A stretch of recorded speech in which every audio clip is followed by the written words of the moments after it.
Hello everybody, welcome back to another video on the Unimission, and today we have some pretty exciting news. So thanks to Promo Bricks, we've actually got all of the LEGO Star Wars 2021 sets revealed. Now, we don't have any images on them, but we've got the set numbers and we've got the names. So if you do enjoy this video, then please do smash that like button and subscribe to the channel if you haven't already, with a notification bell turned on so you don't miss another video.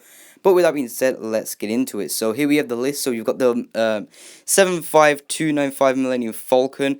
You got 75296 Microfighter. 75297 4 plus resistant X-Wing. 75298 Tauntaun and AAT Microfighters. Then you've also got 75299 Mandalorian set.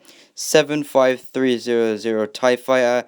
75301 X-Wing, 75302 Imperial Shuttle, 75303 UCS set, 75304 Helmet Collection, and then also 75305 and 6 are also two other helmet sets that we're going to be getting.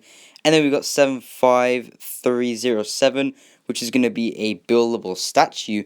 We haven't got too much info, but these are all the sets that we're going to be getting. Not everything is confirmed yet with the price, but the set numbers and the sets themselves are definitely confirmed. One thing that I'm actually really looking forward to seeing is the Mandalorian set. I don't know what that's going to be, but that's quite curious to see. And also the Imperial Shuttle, because we were going to get a UCS version of that, but then it got cancelled, so LEGO are probably just going to make a normal scale one.